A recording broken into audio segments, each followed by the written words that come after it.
নামাজকে বলো না কাজ আছে, কাজকে বলো আমার নামাজ আছে। নামাজ বিহীন পরপারে কি জবাব দিবে তুমি প্রভুর কাছে। নামাজকে বলো না কাজ আছে, কাজকে বলো আমার নামাজ আছে। ঠিক না? নামাজ বিহীন পরপারে কি জবাব দিবে তুমি প্রভুর কাছে।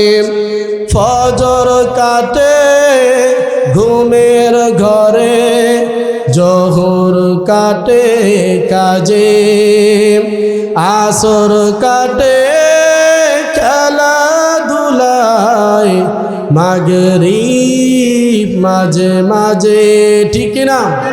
আরো জোরে বলে না কেন? ঠিক না? নামাজকে বলো না কাজ আছে, কাজকে বলো আমার নামাজ আছে। নামাজ বিহীন পরপারে কি জবাব দিবে তুমি প্রভুর কাছে। ফজর কাটে ঘুমের ঘরে, জোহর কাজে কাজে, আসর কাটে খেলাধুলায়, মাগরিব মাঝে মাঝে। এশার সময় হয়ে এলে থাকো মিশে দুনিয়ার পিছে। ঠিক না? আরো জোরে বলে না কেন? ঠিক না?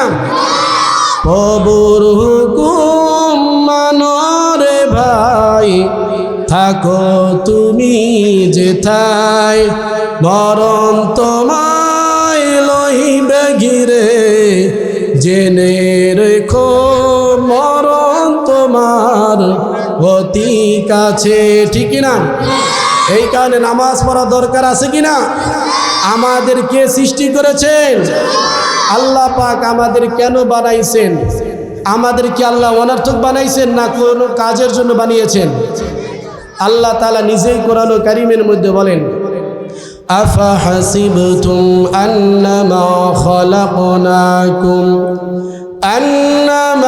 খালাকনাকুম আবাসাও ওয়া আন্নাকুম ইলাইনা লা তুরজাউন।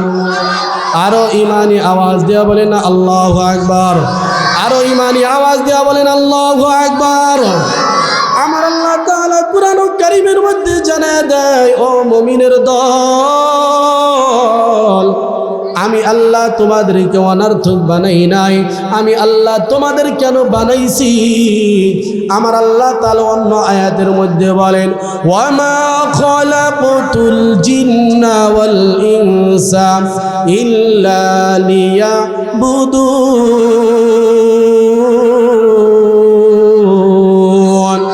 আমার আল্লাহ তাআলা বলেন, ওয়ামা খালাকতুল জিন্না ওয়াল ইনসা ইল্লা লিয়াবুদুন। ও মুমিনের দল, আমি আল্লাহ তোমাদের বানাইছি তার কারণ হলো তোমরা আমি আল্লাহ পাকের ইবাদত করবার মুমিন। এই কারণে আমি আল্লাহ তোমাদেরকে বানাইছি। সুবহানাল্লাহ বলেন না? আরো ইমানি আওয়াজ দিয়ে বলেন না সুবহানাল্লাহ। শুধু তাই নয়, আল্লাহ পাক রব্বুল কারীমকে যদি জিজ্ঞাসা করেন, আল্লাহ আমি কতদিন পর্যন্ত তোমার ইবাদত করব? আল্লাহ তাআলা নিজেই বলেন, হাত্তা ইয়াতিয়াকাল ইয়াকিন।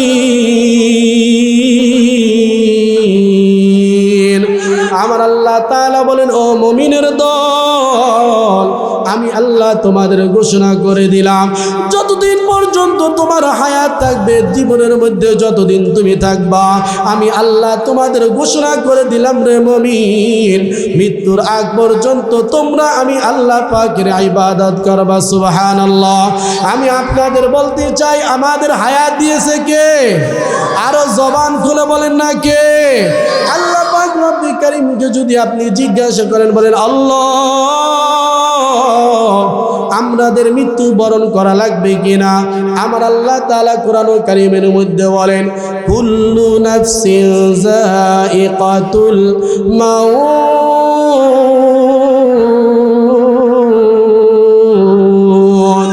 আমার আল্লাহ তাআলা বলে, ও মুমিনের দল, আমি আল্লাহ তোমাদেরকে জানাইয়া দেই, প্রত্যেকটা মানুষের মৃত্যু বরণ করা লাগবে। তার মধ্যে কোনো সন্দেহ আছে? আরো জোরে বলেন, আছে? কারণ আল্লাহ পাক রব্বি করিম বলেন তোমাদের মৃত্যু বরণ করা লাগবে। এখন যদি আপনি বলেন ফেরেশতা আমি এখান থেকে অন্য জায়গায় যাব, আল্লাহ তাআলা বলেন ফাআইনামা তাকুনু ইউদরিকুমুল মাউত ওয়ালাউ কুনতুম ফি বুরুজিম মুশাইয়াদা। আল্লাহু আকবার বলেন। আরো ইমানে আওয়াজ দিয়ে বলেন না আল্লাহু আকবার। আমার আল্লাহ তাআলা বলে, ও মুমিনের দল, আমি আল্লাহ তোমাদের জন্য ঘোষণা করে দেই, তোমরা যেখানে থাকো না কেন, তোমরা সীসা গলিত জায়গার মধ্যেও গেলে আমি আল্লাহ তোমাদের মৃত্যু নির্ধারণ করবো। সুবহানাল্লাহ বলেন।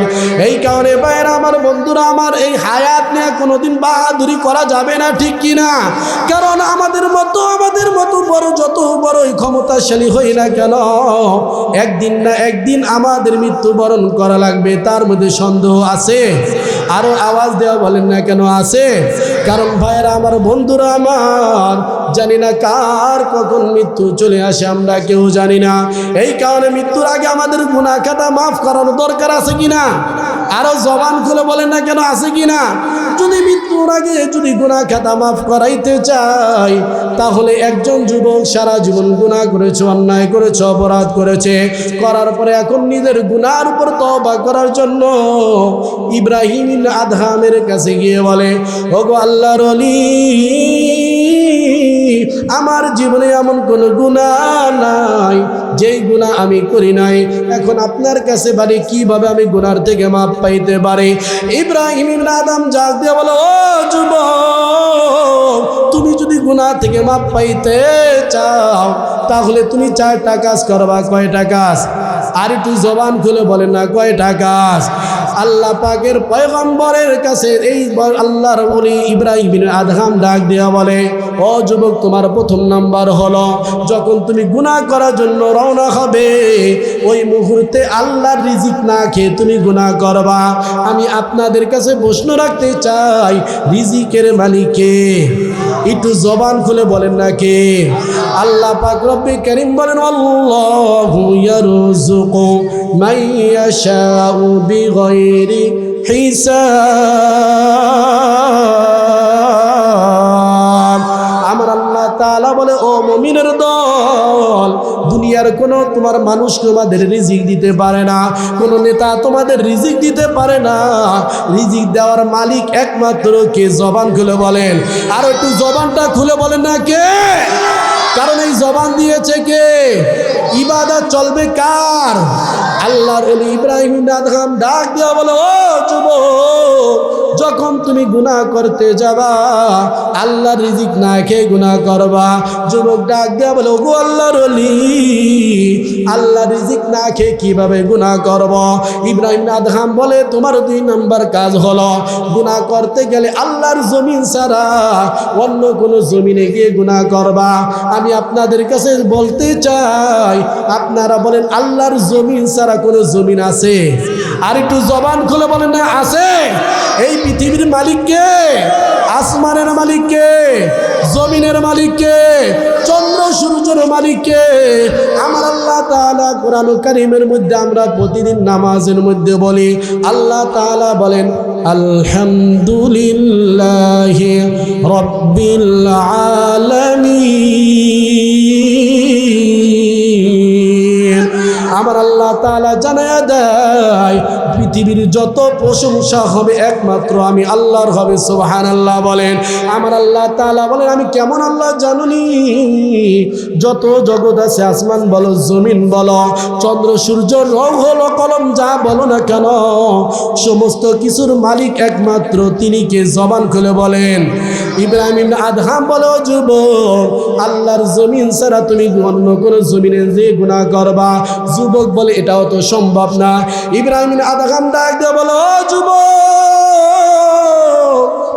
তিন নাম্বার হলো এমন জায়গায় গিয়ে তুমি গুনাহ করবা যেখানে পৃথিবীর কোনো মানুষ দেখে না। আমি আপনাদের কাছে জানতে চাই, আপনারা বলেন পৃথিবীর এমন কোনো জায়গা আছে যেখানে আল্লাহ দেখে না? আছে? আর একটু জবান খুলে বলেন না আছে? যদি ঘরের মধ্যে গুনাহ করি কে দেখে? পানির নিচে গুনাহ করলে কে দেখে? যদি আমরা রাতের আধারে যদি ডান হাত বাম হাত করে যদি আমরা দুর্নীতি করি কে দেখে? আরে জবান খুলে বলেন না কে দেখে? আল্লাহ পাক রব্বি কারীম নিজেই কোরআন কারীমের মধ্যে বলেন, ওয়াল্লাহু আলিমুম বিযাতিস সুদূর। আমার আল্লাহ তাআলা বলেন, ও দুনিয়ার মুমিনের দল, তোমরা ভালো করে মনে রাখো, তোমরা দুনিয়ায় যেখানে থাকো না কেন, তোমরা যত গোপনে থাকো না কেন, আমি আল্লাহ তোমাদেরকে জানায় দেই, তোমরা ঘরের মধ্যে তোমরা পানির নিচেও গুনাহ করলে আমি আল্লাহ তোমাদের সব কিছু আমি আল্লাহ দেখি। সুবহানাল্লাহ বলেন, আরো জবানটা খুলে বলেন না সুবহানাল্লাহ। এই কারণে ভাইয়ের আমার, বন্ধুরা আমার, ইব্রাহিম আদহাম বলে, ও যুবক, তোমাকে আমি বলি গুনাহ করতে গেলে আল্লাহর জমিন ছাড়া অন্য কোনো জমিনে গিয়ে গুনাহ করবা। যুবক বলে, এটাও তো সম্ভব না। ইব্রাহিম আদহাম বলে, ও যুবক, তাহলে তুমি আল্লাহর জমিন ছাড়া এমন কোনো জায়গায় গুনাহ করবা কেউ দেখে না। ইব্রাহিম আদহাম বলে, এটাও তো সম্ভব না। ইব্রাহিম আদহাম বলে, ও যুবক, তাহলে হলো যখন তোমার কাছে আজরাইল আসবে ওই মুহূর্তে তুমি আজরাইলকে একটু কথা বলবা, আজরাইল ভাই আমাকে 2 মিনিট সময় দাও, আমি কালিমা পড়ি। আমি আপনাদের কাছে জানতে চাই, আপনারা জবান খুলে বলেন আজরাইল আমাদের সময় দিবে? আর একটু জবান খুলে বলেন না দিবে? কারণ আজকে দুনিয়ার মধ্যে দেখা যায় পুলিশ যদি আসে তাহলে পুলিশকে ডান বামে করে সময় নেওয়া যায়, ঠিক কিনা? আজরাইল আসলে সময় নেওয়া যাবে? আরো জোরে বলে না কেন যাবে?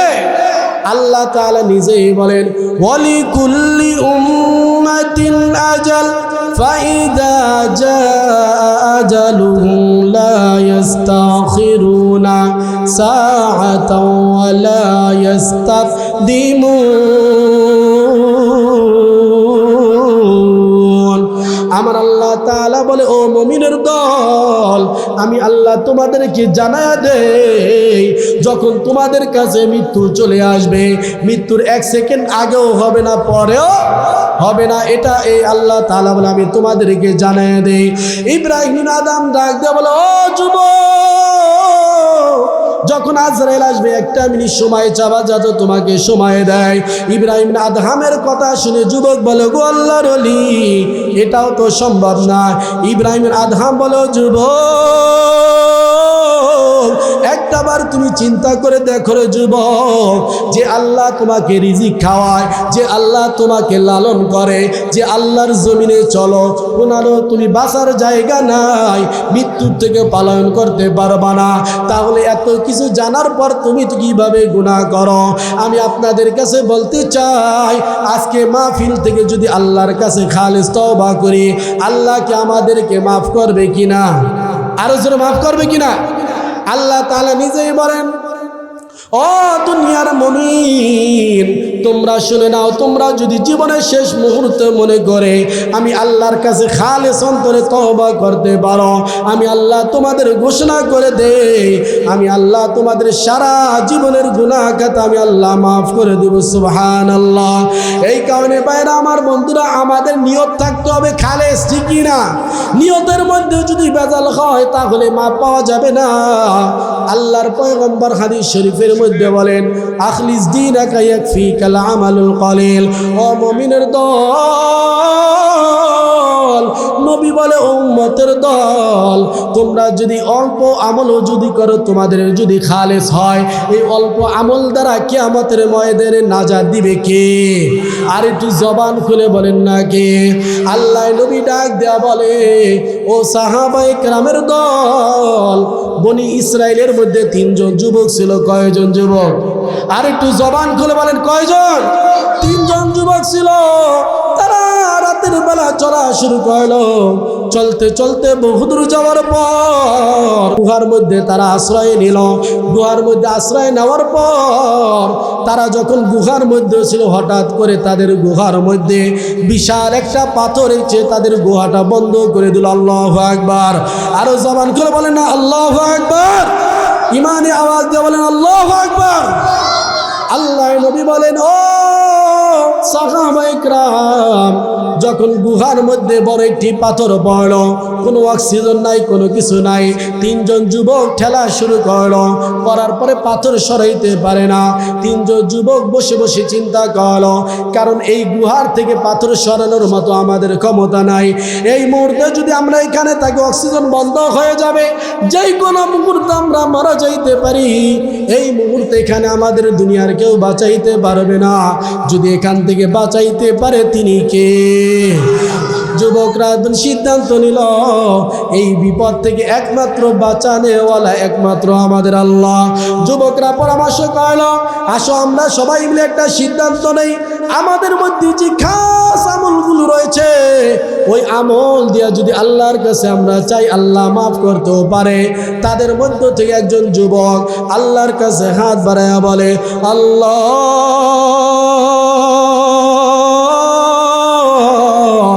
দুনিয়ার মধ্যে থাকা অবস্থায় আমার মা জীবনের মধ্যে জীবিত ছিল। আমার মা দুনিয়ার মধ্যে থাকা অবস্থায় আমি রাখালের কাজ করতাম। সারাদিন রাখালের কাজ করার পর সন্ধ্যার সময় আমি দুধ দহন করে আমার মাকে খেতে দিতাম। কিন্তু একদিন আমার আসতে দেরি হওয়ার কারণে আমি এসে দেখি আমার মা ঘুমিয়ে গিয়েছে। ঘুমানোর কারণে আমার সন্তানরা আমাকে ডাক দেয়, বলে, বাবা, আমাদেরকে একটু দুধ দাও, আমরা পান করব। ওই কিছু রাখাল ডাক দেয়, বলে, ও আল্লাহ, আমার সন্তানের চোখের পানি ফালায়, কিন্তু আমি তার কথা শুনলাম না। আমি আমার মাকে আগে দুধ পান করাবো। আমি দুধটা নিয়ে আমার মায়ের বিছানার কাছে বসা ছিলাম। দেখতে দেখতে ফজর হয়ে গেল, আমার মার ঘুম ভাঙে না। আল্লাহু আকবার। ফজর হয়ে যাওয়ার পর আমার মা ডাক দিয়া বলে, সন্তান, এখানে কেন তুমি দুধ নিয়ে দাঁড়ায় আসো? আমি মাকে ডাক দিয়ে বলি, মা, আমি রাত্রে বেলা আসার পরে তোমাকে আমি দেখতে পেলাম তুমি ঘুমিয়ে গিয়েছ। তোমার ঘুমটা ভাঙাটা আমার কাছে কষ্ট হবে, তুমি কষ্ট পাবে, তার জন্য তোমাকে ডাক দেই নাই রে মা। আমি তোমার জন্য দুধটা নিয়ে দাঁড়িয়ে আছি। মা দুধটা পান করার পরে আল্লাহর কাছে দোয়া করেছিল, আল্লাহ, আমার সন্তানের বিপদ থেকে তুমি বাঁচাও। ওই যুবক গুহার মধ্যে বিপদ পড়ে বলে, আল্লাহ, আমি আমার মাকে দুধ পান করাইছি একমাত্র তোমাকে রাজি করার জন্য। ওগো আল্লাহ, যদি তুমি খুশি হও তাহলে এই বিপদের মুহূর্তে আমাদের গুহা থেকে বাঁচাইয়া দাও। বলার সাথে সাথে আল্লাহ দোয়া কবুল করে গুহার পাথরটাকে আল্লাহ তাআলা একটু সরাইয়া দিল। আল্লাহু আকবার। আরো জোরে বলেন না আল্লাহু আকবার। বিপদের মধ্যে আমরা কার কাছে আশ্রয় চাব? আরো জোরে বলেন, কার কাছে? যুবক ডাক দিয়া বলে, 2 নাম্বার যুবক হাত বাড়ায় বলে, আল্লাহ, দুনিয়ার মধ্যে আমি যখন দুনিয়ার মধ্যে ছিলাম, আমি দুনিয়ায় থাকা অবস্থায় আল্লাহ, আমি মালিক ছিলাম। আমার আইনে অনেক কাজ করত। তাদের মধ্য থেকে একজন ব্যক্তি তার মজুরি নিল না। মজুরি না নেওয়ার কারণে তার মজুরি দিয়ে আমি একটি গরু, আমি একটি ছাগল কিনলাম, তা আমি লালন পালন করলাম। তার থেকে বাচ্চা হলো, হওয়ার পরে এক এক করে অনেক বাড়তে লাগলো। বাড়তে বাড়তে এমন অবস্থা হয়ে বিশাল হয়ে গেল। আমি তার জন্য রাখলাম। অনেক দিন পরে ওই মজুরি লোকটা আমার কাছে এসে বলল, ও মালিক, আমি অমুক সময় তোমার জন্য কাজ করেছিলাম, আজকে আমার মজুরি দাও। ওই মালিক বলে, আল্লাহ, আমি ওই আমার যখন বদলাকে আমার কাছে আসলো, আসার পরে তার জন্য আমার যেই একটা মাত্র ছাগল কিনেছিলাম, ওই ছাগল দিয়ে বহু ছাগল হয়েছে, তার আকাল হয়েছে। সমস্ত ছাগলগুলোকে আমি আল্লাহ তোমার জন্য তাকে আমি দান করে দিয়েছি। আল্লাহু আকবার। বলে, আল্লাহ, এই কাজটা যে আমি করেছি আল্লাহ দুনিয়ার কোনো মানুষকে দেখানোর জন্য না। এই রাখাল এত বড় একটি পাল পেল, এই বদলা আমার কাছে এত কিছু নিয়ে গেল, আমাকে একটাও আমাকে ছাগল দিল না, তার জন্য আমার মনটা খারাপ না গো আল্লাহ, একমাত্র তোমাকে রাজি খুশি করার জন্য করেছি। আল্লাহ যদি তুমি আমার উপর সন্তুষ্টি থাকো আল্লাহ, তাহলে তোমার কাছে বলতে চাই আল্লাহ, এর কারণে আজকে বিপদ থেকে আমাদেরকে বাঁচায় দাও। 2 নাম্বার যুবক যখন দোয়া করলো, সাথে সাথে আল্লাহ পাক রব্বে কারীম গুহার মধ্য থেকে পাথরটাকে আরেকটু সরায় দিল। আল্লাহু আকবার। পাথর সরানোর পরে এখনো বের হওয়ার মতো অবস্থা হলো না। 3 নাম্বার যুবক ডাক দেওয়া বলে, আল্লাহ, দুনিয়ার মধ্যে থাকা অবস্থায় আমার বাড়ির পাশে আমার এক চাচাতো বোন ছিল, অনেক সুন্দরী ছিল, আমি তাকে অফার করেছিলাম তুমি আমার সাথে আমার মনের বাসনা পূর্ণ করো, কিন্তু ওই লোকটা পূর্ণ করলো না। নারায়ে তাকবীর, নারায়ে তাকবীর।